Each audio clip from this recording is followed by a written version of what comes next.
राजधानी लखनऊ में विधायक निवास यानी कि ओसीआर बिल्डिंग में एक अजीबोगरीब घटना सामने आई है। रात में यहाँ पर एक लाश पाई गई है एक शख्स की, जिसकी उम्र 28 से 30 साल बताई जा रही है। हमारी मौजूदगी इस वक्त उसी ओसीआर बिल्डिंग में है। आप अगर तस्वीरें देखें यहाँ से, ये लगभग 14 मंजिला इमारत है। तमाम विधायक, तमाम एमएलसीज यहाँ रहते हैं। तमाम सरकारी कर्मचारियों को ये घर यहाँ के अलॉट होते हैं। काफ़ी पुरानी ये बिल्डिंग है और यहाँ पर इस तरह की घटना हुई है। जो विधायक निवास है, जो सिक्योरिटी के उसमें रहता है, तमाम पुलिसकर्मी यहाँ पर रहते हैं 24 घंटा। उसके बाद भी इस तरह की घटना ओसीआर बिल्डिंग में हुई है। अब आप तस्वीरें देख रहे हैं उस क्राइम सीन की, यानी कि जहाँ इस वक्त मैं मौजूद हूँ। ये जो बाड़े इधर लगे हुए हैं, क्योंकि यहाँ पर इस वक्त कंस्ट्रक्शन का काम चल रहा है, इसलिए इस तरह के बाड़े लगे हैं और ये सब बालकनियों में फिट होंगे। जिस तरह से सामने आप बालकनी में एक बाड़ा फिट देख रहे हैं, उस तरह के बाड़े इस वक्त यहाँ लगाए जा रहे हैं। और ऐसे में बताया जाता है पुलिस के द्वारा कि सीसीटीवी फुटेज में भी लगभग रात 10:30 बजे एक व्यक्ति आता हुआ दिखता है। उस छोर से एक व्यक्ति आता हुआ दिखता है और यहाँ जब आता है, इसके अंदर आकर उसकी वापसी का मूवमेंट उस सीसीटीवी में ट्रैक नहीं हो पाता है। नतीजा क्या है कि आखिर वो इधर आने के बाद वापस क्यों नहीं आया, क्योंकि उसकी मौत हो गई। इस तरफ का फुटेज नहीं है, क्योंकि सीसीटीवी की डायरेक्शन जो है वो केवल उस तरफ है। और ये वो जगह है जहाँ मैं सब खड़ा हूँ। यहाँ पर उसकी जो बॉडी है वो पाई जाती है रात में लगभग 11 बजे, 11:30 बजे पुलिस को सूचना मिलती है और यहाँ से बॉडी को जो है फिर फॉरेंसिक की टीम पहुंचती है, जांच पड़ताल करती है, सैंपल्स लेती है और इसको यहाँ से ले जाते हैं अस्पताल, जहाँ उसे मृत घोषित किया जाता है। बड़ी बात यह है कि शख्स के पास से ना ही कोई वॉलेट रिकवर होता है और ना ही कोई मोबाइल फ़ोन मिलता है, जिससे उसकी शिनाख्त करना काफ़ी मुश्किल है।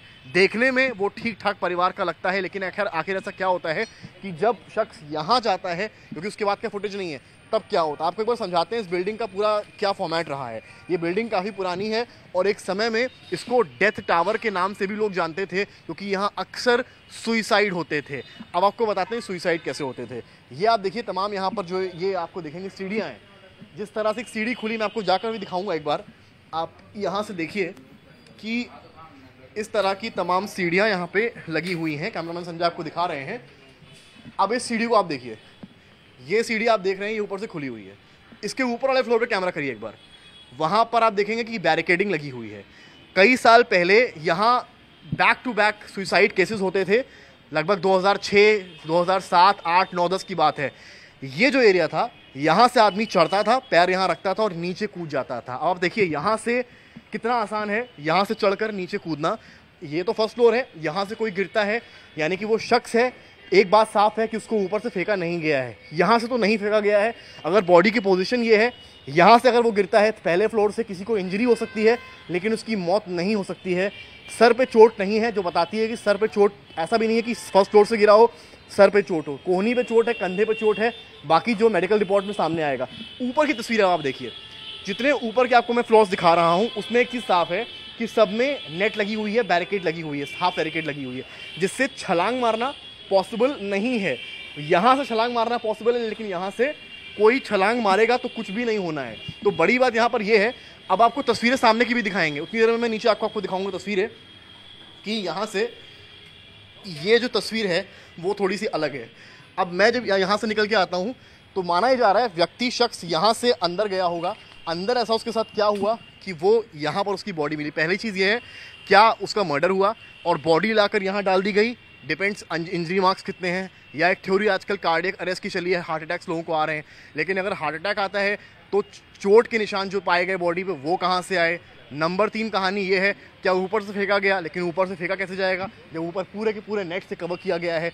बालकनी कुछ हालांकि ज़रूर खुली हुई है, लेकिन जो डायरेक्शन बॉडी गिरने का है, वो जो चोट है वो चोट उस तरह की नहीं है कि वो टॉप ऊपर की बॉडी से गिरा हो। पुलिस फिलहाल तफ्तीश कर रही है। पुलिस का ये कहना है कि इस पूरे मामले की जांच चल रही है। सीसीटीवी को खंगाला जा रहा है, मेडिकल रिपोर्ट्स को देखा जा रहा है और सबसे पहले ये पता किया जा रहा है कि शिनाख्त क्या है, यानी कि वो कहाँ से आया था, किससे मिलने आया था। इन सारी चीज़ों पर इस वक्त पुलिस काम कर रही है। तमाम पुलिस की टीमें, लोकल थाने और सर्वेलेंस की टीम्स यहाँ पर आ पहुँची हैं। फॉरेंसिक ने अपने सारे जाँच के नमूने ले लिए हैं। अब देखना यह है कि विधायक निवास में एक बॉडी का मिलना और हाथ और कंधे पे चोट के निशान होना किस ओर इशारा करता है। क्या विधायक निवास में मर्डर हुआ है, इसके राज शायद आने वाले दिनों में जल्दी ही खुलेंगे। 28 वर्षीय शख्स के शरीर पर कहाँ कहाँ चोट के निशान हैं तो पोस्टमार्टम के बाद साफ होगा, लेकिन बड़ी बात यह है कि उसका मूवमेंट क्या रहा कल रात में, जिसके बाद उसकी बॉडी पाई गई है। एक विधायक निवास है और यहाँ मैं जो आपको तस्वीर दिखाऊंगा वो एक सीसीटीवी फुटेज की दिखाऊंगा। ये पूरी बिल्डिंग आप पहले देख लीजिए, ये ओसीआर बिल्डिंग है जिसकी तस्वीर आपको कैमरामैन संजय दिखा रहे हैं। काफ़ी पुरानी बिल्डिंग है, काफ़ी इस तरह के सुसाइड केसेस हुए हैं यहाँ पे, जहाँ लोगों ने ऊपर से कूदकर अपनी जान दे दी। कई मर्डर्स भी बड़े यहाँ हुए हैं। अब जो तस्वीर दिखा रहा हूँ ये ट्रांसफार्मर देखिए। अब इस ट्रांसफार्मर से पूरे ओसीआर की बिजली आती है। अब यहाँ लगा है खंबे पर एक सीसीटीवी कैमरा, जिस कैमरे पर रिकॉर्ड होता है उस शख्स का मूवमेंट। अब मूवमेंट क्या होता है वो हम आपको बताते हैं।